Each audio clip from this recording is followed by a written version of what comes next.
Bonjour, bienvenue pour une nouvelle vidéo, cette fois-ci pour vous présenter la figurine de Honda, la volume 15 de la collection Street Fighter de chez Altaïa. Alors figurine qui est censée sortir toutes les 2 semaines mais qui momentanément sortira toutes les 3 semaines avec le coronavirus. Voilà, donc j'ai assez de chance parce que je crois que c'est un peu partout pareil, hein. Les buralistes sont ouverts, donc tout ce qui est presse ça arrive, pour peu que les fournisseurs puissent produire les figurines. Voilà, donc pour cette collection là elle n'est pas arrêtée, simplement elle est ralentie à toutes les 3 semaines au lieu de toutes les 2 semaines. Figurine que vous pouvez avoir à 11,99 €. Voilà, et donc j'attendais le personnage de Honda car c'était le seul qui me manquait parmi les 8 premiers personnages de Street Fighter 2. Voilà, donc c'était une figurine que j'attendais quand même pas mal. Et voilà, j'avais, espoir qu'elle sorte quand même, hein, parce qu'on sait jamais. Des fois, ils peuvent être amenés à arrêter les figurines. Voilà. Et sinon, j'ai pas grand chose à dire. Nous allons voir ce que ça donne. Donc, elle a l'air d'être assez bien faite, hein, à travers ce que je vois. Ça a l'air d'être une figurine qui a l'air d'être bien réalisée. Quelques petits défauts, mais nous allons voir ça ensemble. Donc, comme d'habitude, avec cet achat, vous avez le fascicule que nous allons regarder ensemble. Voilà. Donc avec le personnage de Honda, le grand maître Yokozuna, hein, voilà, qui est un sumo. Le E de Honda, c'est Edmond, c'est son prénom. Voilà, donc personnage que j'appréciais pas mal, mais c'était pas l'un de mes préférés, hein. Mais il était quand même assez fort, hein, surtout avec ses fameuses gifles. Il était quand même, des fois, pour quelqu'un qui savait le maîtriser, ça pouvait être un adversaire assez difficile à battre. Par contre, pour moi, il n'a jamais été aussi complet qu'un Ryu ou qu'un Ken. Voilà, donc la montagne humaine, naissance 3 novembre 1960, 1m85. Voilà, donc là on avait sa première apparition dans Street Fighter 2 avec son premier design. Et puis là après on a des designs différents dans Super Street Fighter Alpha 3, Street Fighter 4, Street Fighter 5. Voilà. Des personnages qui étaient pas mal. Comme d'habitude vous avez le petit poster, qui est pas mal d'ailleurs. Voilà, joli poster, hein, pas mal. C'est pas l'un de mes préférés, mais comme d'habitude ces posters sont assez bien réalisés. Voilà, et là nous avons ces techniques les plus utilisées.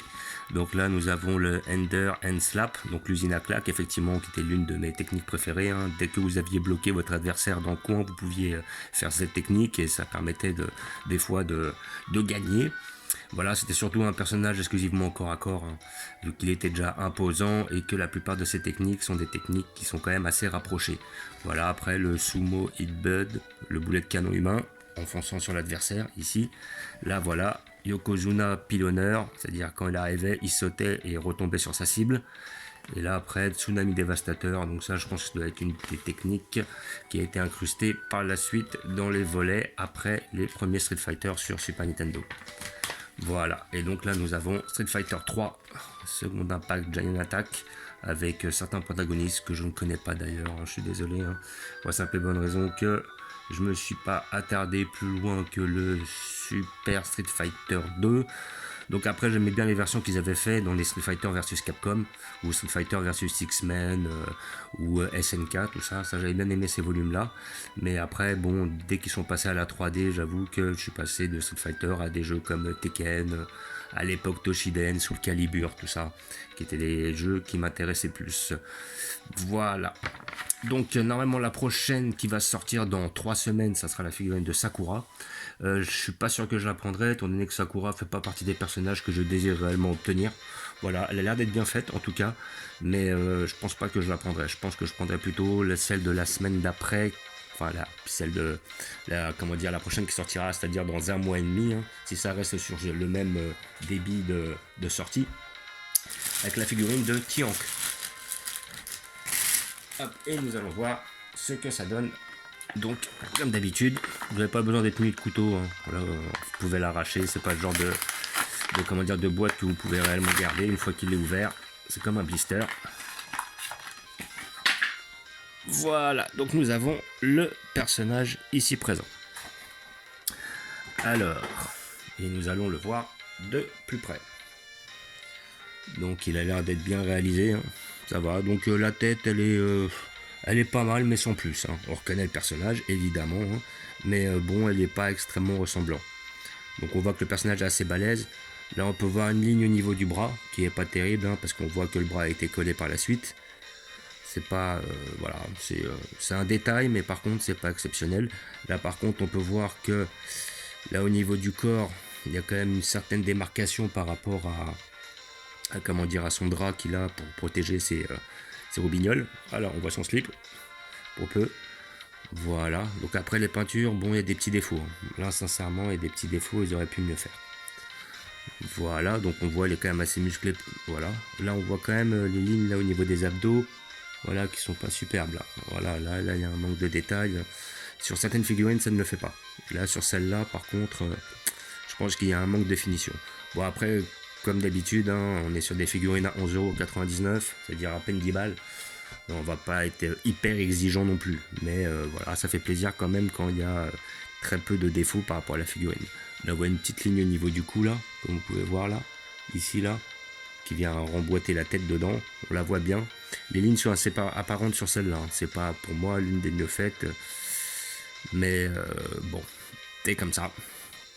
Voilà, donc là, hop, on a la figurine de derrière avec son dos, donc des petits défauts de peinture, mais bon, c'est pas non plus exceptionnel. Peut-être que c'est parce qu'elle a souffert pendant le voyage, c'est possible aussi.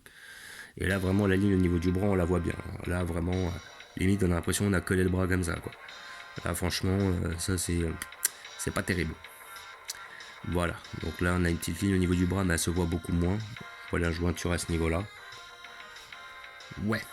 Donc, personnage que je voulais absolument, car il fait partie des 8 de base, des personnages d'anthologie, des personnages qui sont sortis dans les premiers Street Fighter. Après, à côté de ça, niveau finition, il n'est pas exceptionnel. Mais je me devais de l'avoir quand même dans tous les cas. Sinon, au niveau du visage, bon, même si on ne reconnaît pas spécialement, voilà. Bon, après, il faut avouer qu'il a un visage qui a souvent changé au niveau des jeux vidéo. Donc après, bon, duquel ils sont réellement inspirés, je ne sais pas réellement. Voilà, donc les cheveux sont pas trop mal faits. Voilà, comme vous pouvez voir. Là, voilà. Je vais dire, ouais, elle est pas mal. Hein. Mais bon, après, elle a plus de défauts que certaines figurines que j'ai été amené à voir. Par contre, après, la pose est assez dynamique. On reconnaît un petit peu sa technique préférée où il met des gifles. Là. Donc, voilà, là, on peut dire qu'on est un peu dans le thème. Mais sinon, dans l'ensemble, voilà, c'est pas exceptionnel, quoi. Voilà. J'ai vu mieux de cette collection-là. Voilà. Donc après, comme d'habitude, je vais vous montrer où je vais la placer, car j'ai déjà prévu une place à cet effet.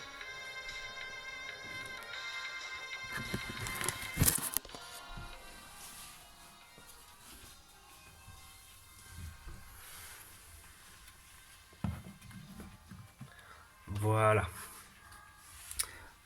Donc j'ai déjà prévu la place à côté du Guile. Voilà, il y a certains personnages que j'ai été amené à remettre devant.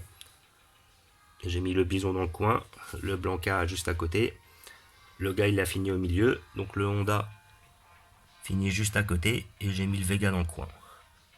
Et après tout devant, bah, j'ai le Ken, le Saga, le Balrog, la Kami, Dalsim, Ryu, le Gookie, ou Akuma, Fei Long, Chun-Li et notre ami Zangief.